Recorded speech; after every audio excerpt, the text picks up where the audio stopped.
Welcome back. బ్రహ్మర్షి పత్రిజీ గారితో ప్రత్యేక చర్చలో ఉన్నాం. ఇందాక మీరు పేర్కొన్న విధంగా ఇక్కడ ఒక దగ్గర క్లారిటీ వచ్చింది. ఏమంటారంటే ఆ ధ్యానం చేయటం వల్ల మంచి చెడు విచక్షణ ఏర్పడి ఏది మాట్లాడాలి, ఏది చూడాలి, ఏది చేయాలనేది కొంతవరకు అలవాటు అవుతుంది. పక్కవాడిలో ఉండే మంచి చెడు కాదు, మనలో ఏ మంచి చెడు ఉందో అది మనకు అర్థమవుతుంది స్వామిజీ. నువ్వు ధ్యానం చేయకముందు నేను చాలా గొప్పగా మాట్లాడాను, చాలా గొప్పగా తింటున్నాను చికెన్ మటన్ అనుకుంటావు. ధ్యానం చేసిన తర్వాత నేను ఎదవగా తిన్నాను తెలుస్తుంది, నేను వెధవగా మాట్లాడని తెలుస్తుంది. మనలో ఉన్న మంచి చెడు మనకి తెలియదు. ధ్యానానికి పూర్వము, ధ్యానానికి పశ్చాత్తు మనలో ఉండే మంచి చెడు తెలుస్తుంది.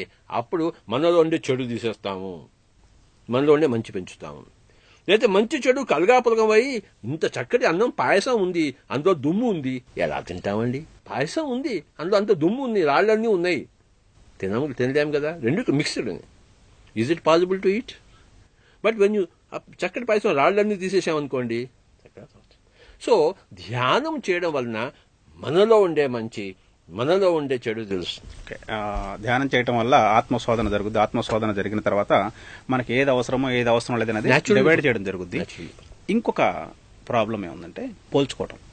అయ్యా, ఈ పోల్చుకోవటం అనేది ఇప్పుడు నన్ను నేను క్లీన్ చేసుకోవడం జరిగింది, ఆ సబ్జెక్ట్ అయిపోయిన తర్వాత నెక్స్ట్ అతను మంచివాడు, అది నేను అతని కంటే మంచివాడిని, కానీ ఈ పరిస్థితులు నాకెందుకు ఇట్లా బ్యాడ్గా ఉన్నాయి, అతనికి ఎందుకు అనుకూలంగా ఉన్నాయి, అతను చెడ్డవాడైన అతనికి ఎందుకు అనుకూలంగా ఉన్నాయి, ఈ పోలికలో వచ్చేటటువంటి అంటే సొసైటీలో ఉన్నాం మనం. మీలాగా వీళ్ళు హిమాలయాల్లో తపస్సు చేసుకుంటే ఎవరితో పోల్చుకోకుండా ఉంటే చాలా కంఫర్టబుల్ కూడా నా లైఫ్. కానీ నేను ఇక్కడ మెటీరియలిస్టిక్ వరల్డ్ లో ఉన్నాను. మంచి అనేది నాకు తెలిసింది, మంచి చెడు తెలిసిన తర్వాత కూడా ఆడు చెడు చేస్తున్నా గానీ అతనికి మంచి జరుగుతుంది, నేను మంచి చేస్తున్నా గానీ ఈ సఫరింగ్ ఏంటి అన్న దగ్గర ఈ పోలికను ఎట్లా వదిలి బయటికి రావచ్చు? చెడు జరిగిన వాడికి, చెడు చేస్తున్న వాడికి చెడే జరుగుతుంది, మంచి చేస్తున్న వాడు మంచే జరుగుతుంది. ఈ మంచి అంటే చెడు అంటే బాగా డబ్బు ఉండడమా మంచి, పెద్ద బిల్డింగ్ ఉండడమా మంచి కాదు బాబు. మనసు మీద, మొహం మీద చిరునవ్వు ఉండడం మంచి యొక్క లక్షణం. వాడి మొహంలో చిరునవ్వు కనపడితే వాడు ఉంటాడు, కోట్లు మురుగుతూ ఉంటాయి, ఉంటాడు. సో ఏంటి మంచి? చిన్న గుడిసెలో ఉంటాడు, చిన్న పిల్ల పాప సుఖంగా హాయిగా ఉంటాడు. వాడి ముఖంలో చిరునవ్వు ఉంటుంది, వాడు కలకలు నవ్వుతూ ఉంటాడు. వాడు మంచిగా జీవిస్తున్నాడా చెడుగా జీవిస్తున్నాడు అని చెప్పి వాడి ముఖం ఈజీగా చెప్పేస్తుంది. ముఖం ముడుచుకుంటుంది, వాడు ఏసీ కార్లో తిరుగుతూ ఉంటాడు. So face is the index of the mind. So మంచి చేసేవాడికి ఎప్పుడు మంచి జరుగుతుంది. వేప విత్తనం వేస్తే ఒక బ్రహ్మచముడు చెట్టు వస్తుంది ఏంటంటే వేప చెట్టే వస్తుంది, వేప చెట్టే వస్తుంది. బ్రహ్మచముడు మా మొక్క వేస్తే వేప చెట్టు వస్తుంది ఏమిటి? As you so you reap. That is the nature. కనుక మనం ఎవరైనా అనుకుంటే వాడు చెడు చేసినా కూడా వాడికి మంచి జరుగుతుందంటే వీడి అండర్స్టాండింగ్ ఈజ్ టోటల్లీ క్యాన్సరస్. నీ ఆలోచన విధానమే తప్పై ఉండాలి. నీ పూర్తిగా వక్రంగా ఉంది. అసలు నీకు గుడ్డివాడివి నువ్వు, అంటే బుద్ధిపరంగా గుడ్డివాడివి. ఇంటలెక్ట్ లేదు నీకు. There no intellect whatsoever. ఈ సంభాషణ ప్రత్యేక చర్చ ముగించే ముందు ఆఖరి ప్రశ్న. ఇంతకు ముందు ఇక్కడి నుంచి మనం వెళ్లిపోయిన తర్వాత పైన జడ్జిమెంట్ జరుగుద్ది, మంచి చెడు జడ్జిమెంట్ జరిగిన తర్వాత నిన్ను నూనెలో వేయాలా లేకపోతే ఎక్కడ వేయాలి అనేది ఉంది. కానీ ఇప్పుడు దేవుడికి టైం లేదు, ఆ జడ్జిమెంట్ అది ఇక్కడే జరిగిపోతుంది. కాబట్టి నువ్వు పైదాకా కూడా వెళ్ళక్కర్లేదు. నువ్వు చేసిన మంచి చెడుకి జడ్జిమెంట్ ఇక్కడే, అంటే చాలా మంది జనం అయిపోయారు కదా, కంప్యూటరైజ్ వచ్చేసింది, ఇక్కడే సెటిల్ చేసేస్తున్నాడు. కాబట్టి కొంచెం జాగ్రత్తగా ఒళ్ళు దగ్గర పెట్టుకొని ఉండు. ఫస్ట్ ఆఫ్ ఆల్ జడ్జిమెంట్ కింద లేదు, పైన లేదు. కింద కూడా అనుభవం ఉంది, పైన కూడా అనుభవం ఉంది. వీడు తాగి నడిపించాడు, యాక్సిడెంట్ అయిపోయింది, చచ్చిపోయాడు. చచ్చిపోగానే బాడీ నుంచి బయటకు వస్తాడు, పై లోకాలకి వెళ్తాడు. ఎందుకయ్యా తాగావు అని అడుగుతారు అంతే. అనవసరంగా శరీరం పోగొట్టుకున్నావు కదా, ఏం పర్వాలేదు, నువ్వు హాయిగా కొన్ని రోజులు హాయిగా ఉండి నీకు ఇంకో శరీరం ఇప్పిస్తాం. అనంతకాలంలో ఉన్న వాళ్ళకి ఎన్ని జన్మలో ఎన్ని శరీరాల్లో అంత నవ్వే ఉంటుంది, కానీ ఎక్కడ శోకం లేదు. డ్రామా వెళ్ళాము, స్టేజ్ మీదకి వెళ్ళాము, చెమటలు పట్టేశాయి, పరిగెత్తుకుంటూ మళ్ళీ వచ్చేసాము. అంతమంది ఆడియన్స్ చూసేసరికి నాకు చెమటలు పట్టేశాయి, అందరూ వచ్చేసారు. డైరెక్టర్ ఏమంటాడు? కొత్త వాళ్ళు లేవయ్యా, నేను కూడా ఒకసారి నీలానే ఉన్నాను నేను. అండర్స్టాండ్?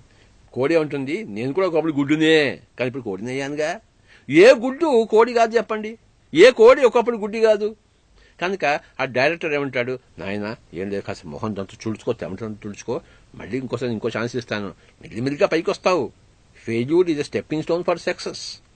కనుక ఈ యొక్క పరిధిలో ఎప్పుడు కూడాను ఎక్కడ నూనెలో వేయడాలు ఎక్కడా లేవు. మళ్ళీ ప్రయత్నం చేయవయ్యా, మళ్ళీ స్టేజ్ మీదకి ఎక్కువ, మళ్ళీ చెమటాలు వస్తాయి, మళ్ళీ వచ్చేస్తాడు, మళ్ళీ వెళ్ళు, మళ్ళీ వచ్చేస్తాడు. సమప్ చేస్తే అంటే ఇప్పుడు మన సంభాషణ సమప్ చేస్తే మొట్టమొదటి మీరు చెప్పిన విధానంగా ధ్యానము చేయటం అంటే శ్వాస మీద ధ్యాస. అంటే ధ్యానాలు అనేక రకాలు ఉన్నా కానీ ఏది ఉత్తమ ధ్యానం అంటే చెప్పినట్టు ఎవరెస్ట్ ఎవరెస్ట్ ఏది అనుకున్నప్పుడు శ్వాస మీద ధ్యాస అనేటటువంటిది ఎవరెస్ట్ అని చెప్పడం జరిగింది. 2, దాని ద్వారా మనలో ఉన్నటువంటి కల్మషాన్ని తొలగించుకొని మన శరీరం ఒక గూడి అనుకున్నప్పుడు ఆత్మను చేరడానికి మధ్య ఆ మకిలంతా తీసివేయాలంటే తప్పనిసరిగా ధ్యానం అవసరం అని చెప్పడం జరిగింది. 3, పిల్లల్ని పెంచేటప్పుడు ఒక స్థాయి వరకే నువ్వు బాధ్యుడివి, ఆ తర్వాత నీ బాధ్యత లేదు. అప్పటి వరకు సరిగా పెంచకపోతే మాత్రం బాధ్యతను ఊహించాల్సిందే అనేటువంటి 3. 4, ఎవరు సుఖంగా ఉన్నారు, ఎవరు సుఖంగా లేరు. సుఖంగా ఉండటం అంటే నీ ముఖం మీద చిరునవ్వు ఉండటం, డబ్బు కాదు, హాయిగా ఉండగలగటం.